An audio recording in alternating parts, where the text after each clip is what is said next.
y lo hacemos para la gloria de Dios. Esta mañana bienvenidos todos los hermanos de las redes sociales y bienvenidos todos los hermanos que están acá conmigo en esta hora, y vamos a la palabra de Dios.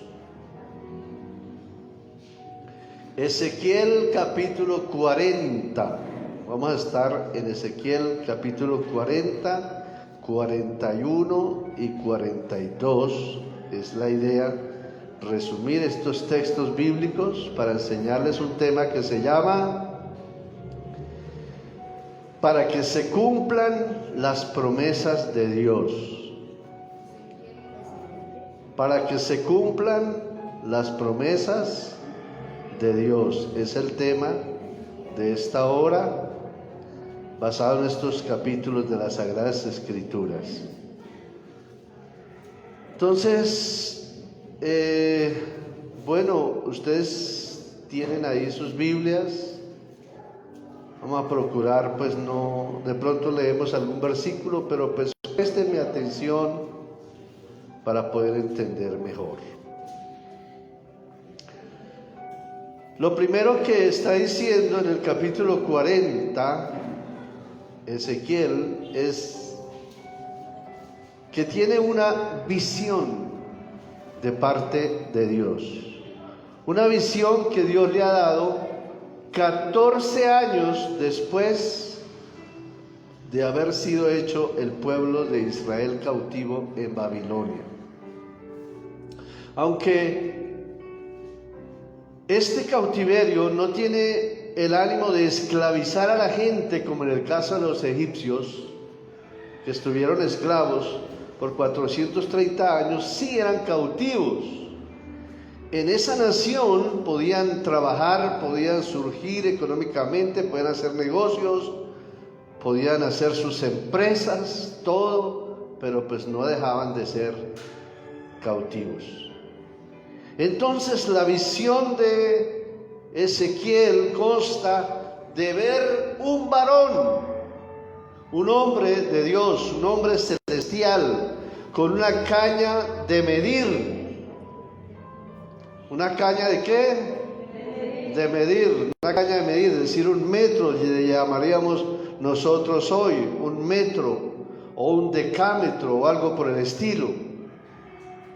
Midiendo los muros de Jerusalén. Acuérdese que Jerusalén ha sido destruida y prácticamente todos los muros han sido derribados. Y el templo ha sido destruido, ha sido quemado con fuego, de tal forma que ya no hay nada allí. Pero la visión del ángel de Dios dada a este hombre está diciendo que le está mostrando a Ezequiel la ciudad de Jerusalén y el templo de Jerusalén, y ve un edificio, pero más que un edificio, está viendo como varios edificios, como calles bien adornadas, bien elegantes, bien bonitas, y se fueron entrando en la visión, se fueron metiendo en esa ciudad que estaban viendo. Todo lo vieron, los ventanales hermosos que tenía esos edificios, las palmeras que habían como postes en ese lugar. Era una ciudad totalmente reformada, era una ciudad totalmente bella. Pónganse ustedes a pensar en una casa que ha sido destruida, que la quemaron con fuego, o una ciudad y que la derribaron con arietes, dice la Biblia, con arietes o con barras de hierro, y rompieron todos los muros y rompieron todas las columnas. Era prácticamente una desolación ese lugar, pero lo que Dios estaba mostrando a esa nación, a ese pueblo, al profeta, para que le dijera a la gente era que tuviera la esperanza de que Dios un día iba a levantar ese lugar para la gloria de Dios. Y esto nos enseña a nosotros que todas las ruinas que nosotros tengamos, Dios las puede levantar. ¿Dicen amén, hermanos? Amén. La salud es parte fundamental en nuestra vida. Y nosotros tenemos que pedirle al Señor que nuestra salud se restaure en el nombre de Jesús. Y le tenemos que pedir al Señor que nuestra economía también se restaure en el nombre de Jesús. Eso le tenemos que pedir constantemente a Dios. Pero Dios, a través de estas visiones, lo que le está dando a la gente a entender es el Dios que hizo los cielos y la tierra, el Dios que se ha mostrado a través de toda la historia, a pesar de las circunstancias que ustedes tengan, Dios va a hacer algo nuevo en esa ciudad, aunque ustedes vean destruida esa ciudad. Eso es lo que está diciendo el ángel de Dios.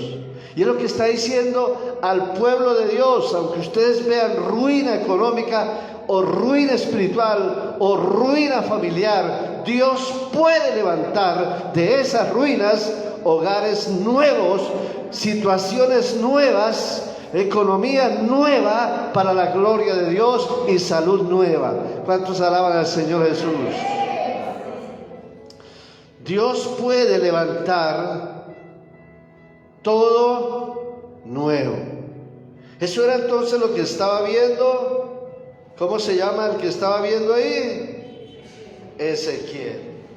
Estaba viendo la visión del Señor, de Dios. Estaba sintiendo el gozo de Dios. Estaba viendo jardines, estaba viendo patios, estaba viendo postes de alumbrado, estaba viendo algo importante que se llama la redención del hombre, porque estaba viendo unas mesas en unas cámaras especiales, y esas mesas eran para los holocaustos.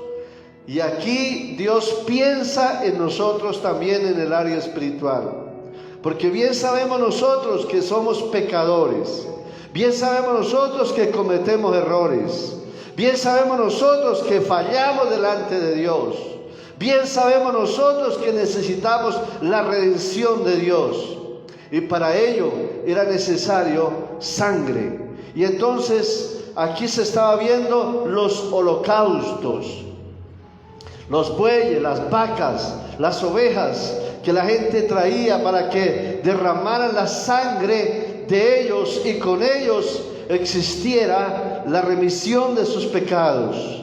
Pero con esto también estaba profetizando Dios a través de Ezequiel que vendría alguien a poner su vida totalmente para que derramara toda su sangre y hiciera la remisión de sus pecados. Y Él se llamó nuestro Señor Jesucristo, y por su sangre, dice la Biblia, nosotros somos curados. Y por su sangre nosotros somos limpios. Y por la sangre de Cristo nuestros pecados son limpiados por el poder de Jesucristo. Gracias, Señor Jesús. Entonces todo esto lo está mostrando Dios a Ezequiel. Está viendo los utensilios, las cosas que se necesitan para hacer el sacrificio. Está viendo un enlosado, unos pisos baldosinados que en su tiempo no existían, porque no habían buscado la forma de hacer baldosas como las que tenemos hoy en nuestro tiempo. Pero ya Ezequiel la estaba viendo por el Espíritu Santo de Dios. Entonces estaba viendo esos enlosados hermosos como los que nosotros tenemos en nuestro templo. Unos, ¿cómo se llama el material que tenemos ahí? Mármol, gracias. Ese mármol fuerte que lleva más de 20 años y ahí está todavía buenecito para la gloria de Dios. pero en el cielo van a haber materiales más finos que los que nosotros tenemos. Y el templo de arriba va a ser una bendición gloriosa, amén. Pero también ve Ezequiel un altar, que es el lugar donde usted viene a adorar a Dios. Nosotros tenemos que siempre tener un altar. Y aquí este lugar se llama altar. Este lugar acá se llama altar, donde sabemos que está la presencia de Dios y que usted viene constantemente dirigido hacia este altar para adorar al Señor Todopoderoso. Pero en su casa usted debe tener un altar.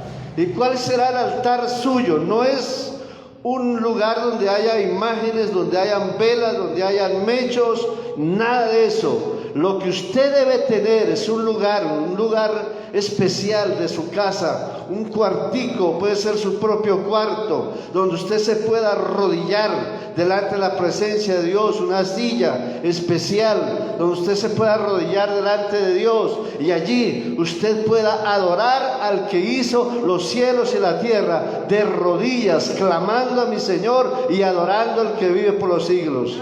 Amén, hermanos.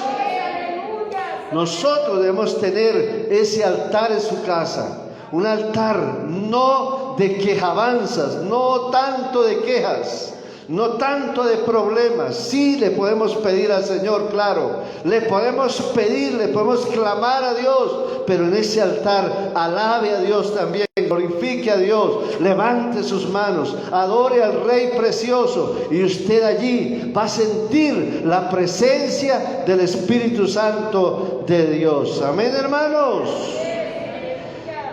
En el capítulo 41, ahora se habla del templo específicamente.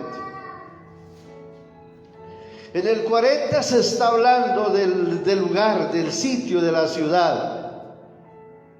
Y yo pienso en este momento que el Espíritu Santo de Dios me está poniendo al barrio Los Naranjos, y al barrio Piamonte, y a los barrios que están acá pegados a este lugar. Y Dios va a dar una prosperidad económica a este sector, de tal manera que la bendición de Dios se va a ver por todas partes. Pero nosotros las tenemos que creer. Y las primeras casas que tienen que prosperar son las de ustedes. Las primeras casas que deben arreglarse, que deben estar bonitas, elegantes, son las de ustedes. Cambie fachadas en el nombre de Jesús. Arregle esas fachadas. Que si es pequeña su casa no importa, pero que sea la mejor, la más bonita, la más elegante, que sea la más especial de su cuadra, en el nombre de Jesús. Eso tenemos que hacer, porque eso es lo que estaba viendo Ezequiel en este capítulo, la ciudad, en el capítulo 40. Pero ahora en el 41 se refiere al templo. Y también nuestro templo, para la gloria de Dios, este templo es hermoso.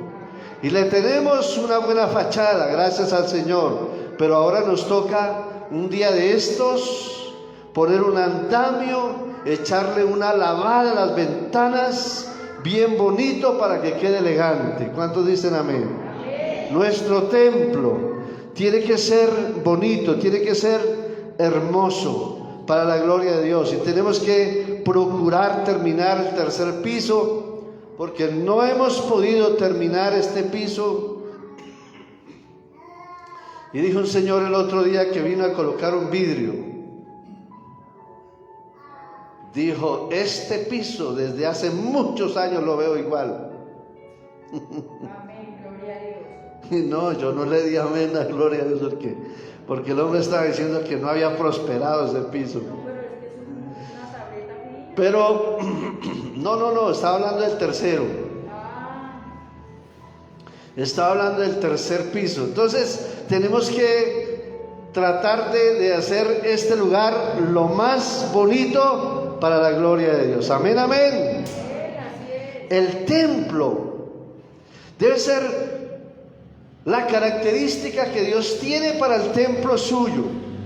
Ahora escucha esto, el templo de Salomón, el lujo de Salomón que había construido, que se veía desde muchas partes, porque los candeleros, aunque en ese entonces no había electricidad, los candeleros eran de puro oro, y cuando le colocaban las velitas, la luz con aceite, ese lugar resplandecía. Desde muchos lugares se veía ese lugar bonito. Pero ese templo de Salomón lo destruyeron justo los babilónicos. Y lo que Dios estaba diciendo es: yo tengo en mente un templo hermoso para ustedes, ciudad de Jerusalén. Yo tengo en mente un templo precioso. Y aunque Herodes después volvió a levantar un templo, volvieron los romanos mismos y lo destruyeron en el año 70 después de Cristo. Los mismos romanos destruyeron ese templo hermoso que habían reedificado. Y ahora entonces la promesa de Dios será para el pueblo de Israel, y es para el pueblo de Israel en el tiempo de hoy. Y aunque han pasado casi 2000 años después de esta profecía, y más, casi 3000 años, y en Jerusalén, allá en la ciudad santa, no hay ese templo, porque ellos levantaron una mezquita, y la mezquita, aunque le hace culto al Dios Todopoderoso, también le hacen culto a un señor llamado Mahoma, que dicen que es, en vez de Cristo, el Cristo de ellos. Pero la profecía está diciendo que Dios va a levantar ese templo. Y allá en Jerusalén, los gobernantes de esa nación ya tienen el material disponible para hacer ese templo. Pero cuando se haga ese templo, significa que Jesucristo ya va a venir pronto a la iglesia. Pronto. En el capítulo 42 se sigue hablando de lo mismo, del templo, de la ciudad, pero ahora se hace énfasis en las ofrendas y en los diezmos que la gente trae para adornar este templo. Mira, hermanos, es importante que como el pueblo de Israel en el tiempo de la Biblia, del Antiguo Testamento, traía animales, traía vacas, traía ovejas, traía palomas, traía de todo, pero todo eso tenía un costo económico. Hoy nosotros no necesitamos ni las ovejas, ni las vacas, ni los bueyes, ni los carneros, pero necesitamos el dinero. Y es importante que cada creyente entienda lo que dice este capítulo 42, que las ofrendas son para purificar los pecados de la gente también. Y no crean esto, hermanos, no duden esto más bien, no duden en esto más bien. Dios hace milagros a través de las ofrendas y los diezmos. Dios hace milagros. Y cuando la gente deja de ser fiel en su diezmo, va entrando en retroceso espiritual, o en retroceso económico, o en retroceso físico, pero en alguna de las áreas puede ser afectado un creyente. En algunas áreas puede ser afectado. Yo he visto eso, hermanos.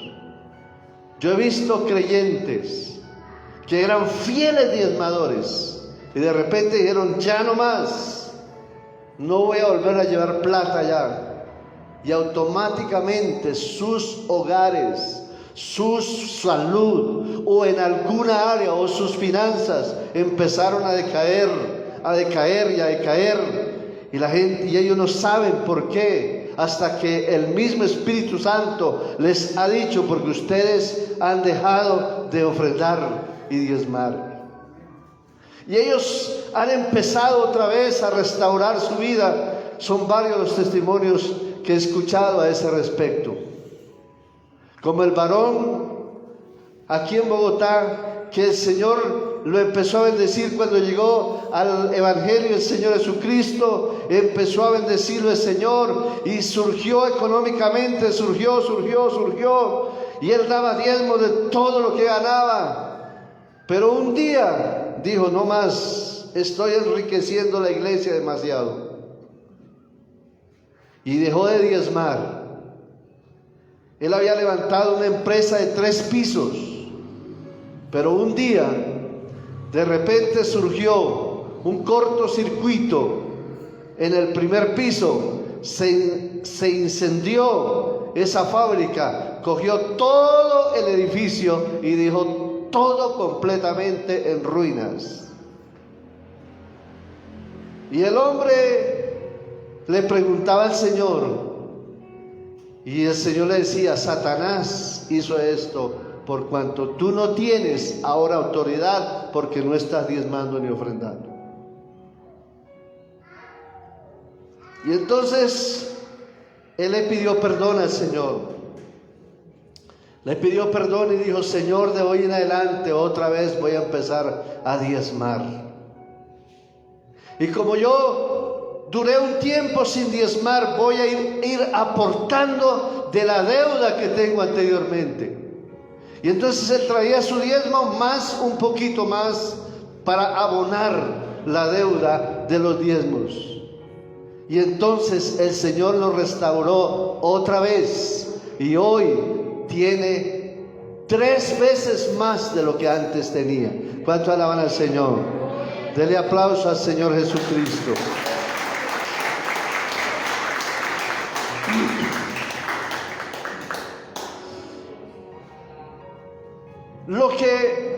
Lo que se está viendo en estos 3 capítulos es que hay una promesa de parte de Dios. ¿Dónde está el pueblo de Israel? Está en Babilonia. En el momento ellos no están viendo esa promesa. Pero después vino la restauración del templo con el señor Herodes, pero no era ese el templo que Dios les estaba prometiendo. Después vino la destrucción de ese templo, que ya les he dicho, en el 70, pero Dios todavía seguía dándoles esta visión para que los israelitas tuvieran fe de que algún día Dios les va a restaurar su templo. Y escuche, hermano, usted y yo tenemos anhelos, deseos, peticiones, y Dios nos ha dado promesa de bendición. Pero para que se dé la promesa, nosotros tenemos que estar firmes, pegados a la palabra de Dios, que la palabra de Dios tiene poder para que estas promesas se cumplan al pie de la letra. Eso, gloria a Dios. Entonces, lo que encontramos nosotros en Juan 3:16 es el amor del Padre Celestial. Ustedes se saben Juan 3:16, ¿cierto que sí? Por si alguien no se lo sabe: porque de tal manera amó Dios al mundo, que dio a su único Hijo, para que todo aquel que en él crea no se pierda, mas tenga vida eterna. Entonces, ahí está el amor del Padre reflejado al pueblo de Dios aquí en la tierra, a la gente.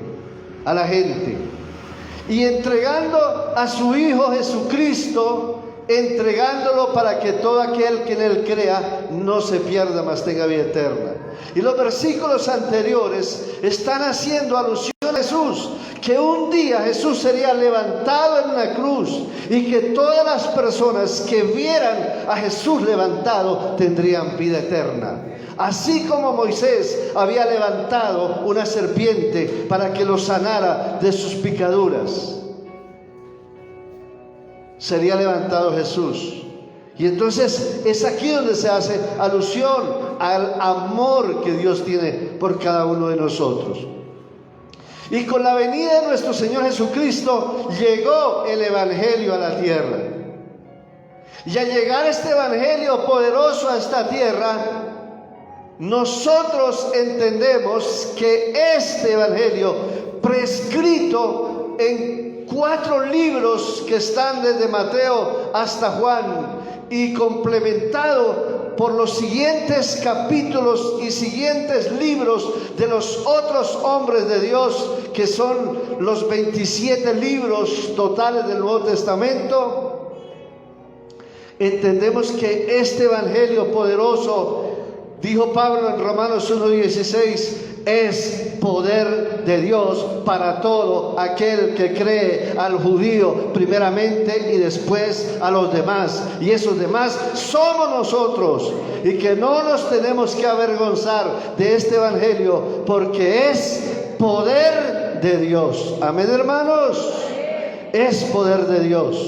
¿Y poder para qué? Para hacer cumplir todas las profecías, todas las promesas que hay en este Evangelio, según San Juan 20:31, por si alguien está tomando nota. San Juan 20:31 dice que todas estas cosas fueron escritas para que la gente crea en el Señor Jesucristo, y para que creyendo en Él tenga vida eterna. Pero hermano, mire, en Romanos 10:8 dice que nosotros tenemos la palabra cerca de nuestra vida. Cerca de nosotros la tenemos. Y que lo que nosotros predicamos acá, y lo que Dios me ha permitido predicar acá, es palabra de fe. ¿Cuánto alaba al Señor? Palabra de fe. Y usted tiene que llenarse de fe. Se tiene que llenar de fe. Y en el nombre del Señor Jesús usted dice: no, yo voy a salir adelante, yo voy a surgir, yo voy a salir de la situación que tengo, yo voy a salir de esa situación, voy a creerlo. Usted tiene que creer esa palabra en el nombre de Jesús, y llenarse de más palabra. De la primera cosa que usted tiene que llenarse por medio de la palabra, según Romanos 10:8, es que tenemos la palabra cerca y la palabra de fe que nosotros predicamos. Y según el 9, tenemos que confesar nuestra justicia, es decir, creer que somos justos ya delante del Señor, porque el Señor nos ha justificado. Y lo tercero que tenemos que creer es que Jesús es nuestra salvación. Porque el 10 dice que con el corazón se cree para ser justos, pero con la boca se confiesa, ¿para qué? Para salvación. Y el versículo 17 de este mismo capítulo nos dice que la fe se puede ir incubando cada día más y más, y más y más, porque la fe viene por el oír, y el oír por la palabra de Dios. Amén, hermanos. Entonces, cuando Ezequiel está profetizando sobre el templo, sobre la ciudad santa, sobre la ciudad hermosa, lo que está diciendo es: viene Cristo Jesús, el que nos viene a ayudar, el que nos viene a prosperar. Aleluya, gracias Señor Jesús. Pero entonces llegó el Evangelio. Y el Evangelio llegó con palabra. ¿Con qué llegó? Con palabra. Y esta palabra es hermosa, es poderosa. Y cada día nosotros tenemos que creerlo. Y Santiago nos dice que esta palabra, dice, por medio de Santiago 1:18, dice que por medio de esta palabra nosotros renacimos de nuevo. ¿Qué sucedió? Renacimos de nuevo. Gloria a Dios.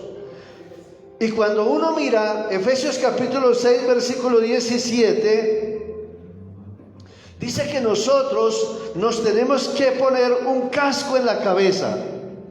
Es decir, una seguridad en nuestra mente.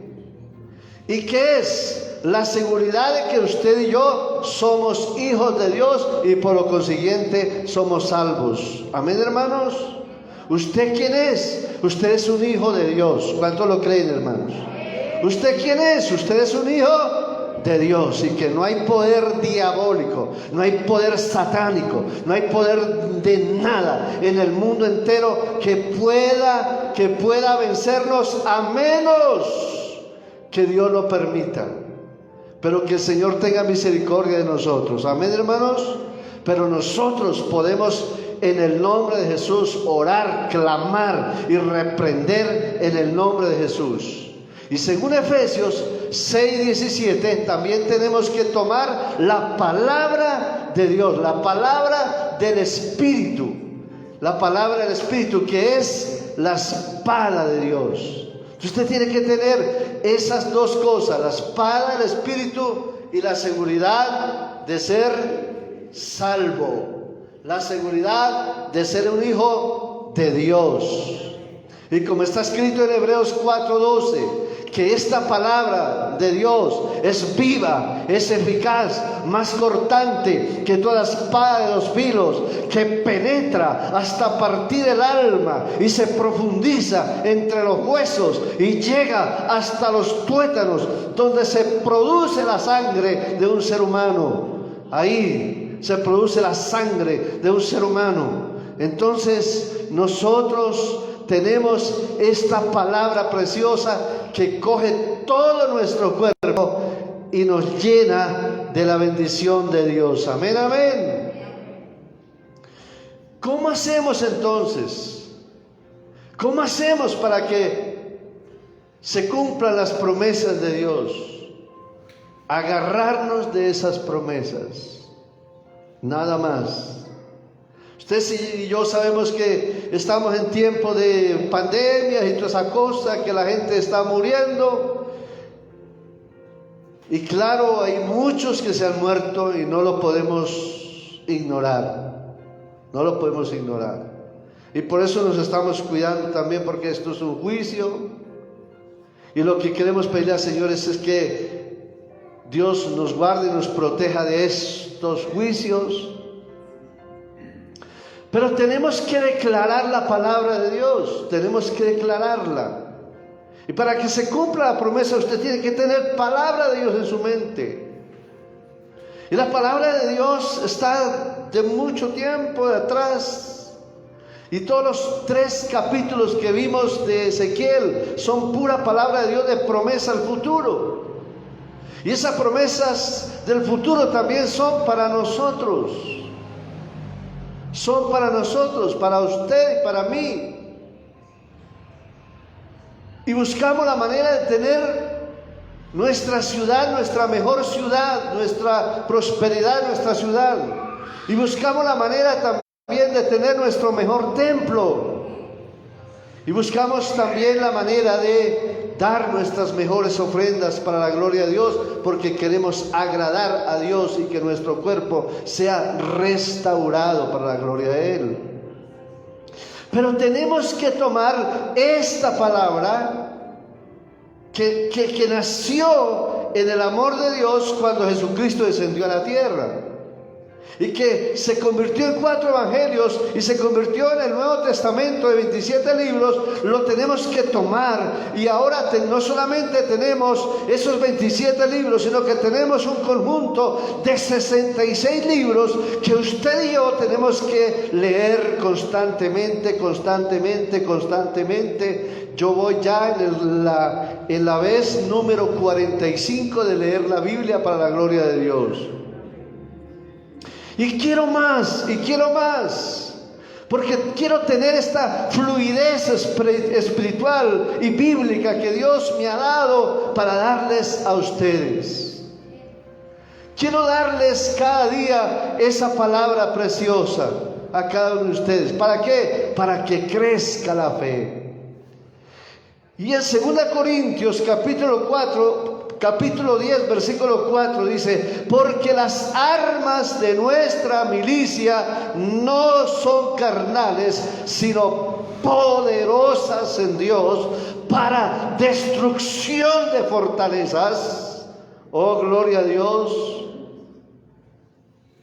Y entonces usted tiene que tener fe que usted va a destruir fortalezas en su contra, va a destruirlas en el nombre de Jesús.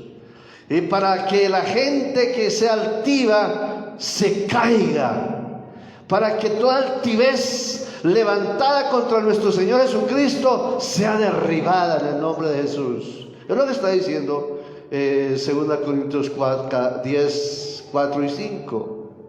Es eso. Mira, hermanos, había una hermana en un hospital, una pastora que ya está en proceso del pastorado ahorita. Se llama Nancy Cruz, probablemente me esté viendo o me vea más tarde. Pero esta tiene un testimonio bonito, bonito. La última hija que Dios le dio, una niña muy hermosa de 19 años en este momento. Pero cuando estaba en el estómago, llevaron a la hermana a la clínica. La vieron varios doctores y cogieron a la hermana y la dejaron por allá arrumadita en un lugar. Y atendían a otras personas, pero a ella no la atendían, y a otro grupo más. Y ella entonces dijo: doctor, ¿por qué no me atienden? Y el médico se quedó mirándola y le dijo: señora, su hija va a morir y estamos esperando que se muera para sacarla. Y la señora, esta hermana, se llena de la ira santa de Dios y le dice: usted es un hijo del diablo, usted es un asesino, usted es una persona despreciable que cree que tiene la vida en sus manos. Si la vida la da Dios, no usted. Usted no es el que tiene que declarar si mi hija se muere o no. Atiéndame que mi hija va a vivir. Haga lo suyo, solamente que Dios hace lo demás. Y el médico, viendo la resolución de esta señora, la atendió. Nació la niña. Y hoy tiene 19 años. ¿Cuánto alaban al Señor Jesús? Por eso nosotros no nos podemos dejar llevar de Satanás de así tan fácil. En el nombre de Jesús. Situaciones adversas que ustedes tengan, hermanos, agárrense de Dios. Párense firmes, clamen a Dios, oren a Dios, busquen a Dios, créanle a Dios, y Dios dará la respuesta para cada uno de ustedes. Porque las promesas se cumplen, y de esta manera se cumplen cuando usted y yo nos agarremos de la palabra, nos agarremos de las visiones que Dios dio a Ezequiel, nos agarremos de esas visiones poderosas que estaba dando. Hay un templo hermoso, hay una presencia de Dios, hay un lugar especial, y ese templo va a surgir un día en Israel, pero arriba en el reino de los cielos tendremos ese templo más precioso que nosotros hayamos podido ver, y vamos a disfrutar de la presencia del Dios Todopoderoso. Por eso es necesario que nosotros acumulemos palabra y más palabra en nuestra mente, para pedirle al Señor que nos ayude a almacenar esa fe, y cada día nosotros tengamos fe. Vamos, la fe sube en su nivel. Esa fe suya tiene que crecer, esa fe suya tiene que avanzar, esa fe suya tiene que aumentarse. Así como se aumenta el chorro de agua en un recipiente que va cayendo, así sean gotas, va subiendo el nivel, hasta que después se derrama de la vasija y comienza a botar. Así la palabra de Dios tiene que crecer en su vida, para que crezca la fe y las promesas de Dios se hagan efectivas. Padre, gracias te damos, Señor Jesús. Dios todopoderoso y eterno, muchas gracias. Maravilloso Jesús de Nazaret, te agradezco por esta palabra que tú me has dado en esta hora. Mi Señor Dios del cielo, yo quiero, Padre amado, Dios mío, que cada hermano que está acá en esta hora, Señor, en el nombre maravilloso de Cristo Jesús de Nazaret, amado Jesús, te ruego, Padre celestial, que esta fe aumente, que esta fe fluya, para que mis hermanos sientan la presencia tuya, Rey amado, Dios mío. Dios todopoderoso y eterno, aleluya, Padre celestial. Muchísimas gracias te doy, Dios. Yo te adoro, mi Cristo Jesús. Mira las situaciones diversas de mis hermanos, las situaciones difíciles, la economía, Padre precioso de ellos. Majestuoso Rey, amado Dios, la salud, Padre celestial, esa salud no se puede deteriorar. En el nombre de Jesucristo de Nazaret, esa salud no se puede deteriorar en el nombre de Jesús. Oh Dios del cielo y de la tierra, gracias te doy, Rey. Te adoro, Padre celestial, Dios mío. Te bendigo, Rey precioso Jesús de Nazaret. Alabo tu nombre, Padre celestial. Gracias, Dios. Ahora se la doy. Ahora. Padre, en el nombre maravilloso de Jesús de Nazaret, toma, Dios mío, Señor. Toma, Padre celestial. Toma, Cordero de Dios, en esta hora. En el nombre maravilloso de Cristo Jesús. Alabamos tu nombre, Rey. Gracias, Jesús. Sana ese enfermo ahora allí en la cama. Señor amado, Dios mío, esa persona que está allí afectada por ese virus, ahora en el nombre de Jesús, yo recibo autoridad de parte de mi Señor, y en el nombre de Jesucristo esa persona se levanta. Esa persona se levanta. Alguien que está allí en cuidados intensivos, en el nombre de Jesús de Nazaret, ahora por el poder de Cristo Jesús, reprendo esa enfermedad, y ahora mismo ese familiar suyo se sana en el nombre de Cristo Jesús. Ese familiar que está en esa UCI, en el nombre de Jesús de Nazaret, se levanta por el poder de Cristo Jesús. Gracias, Cordero de Dios. Gracias, Señor Jesús. Amén.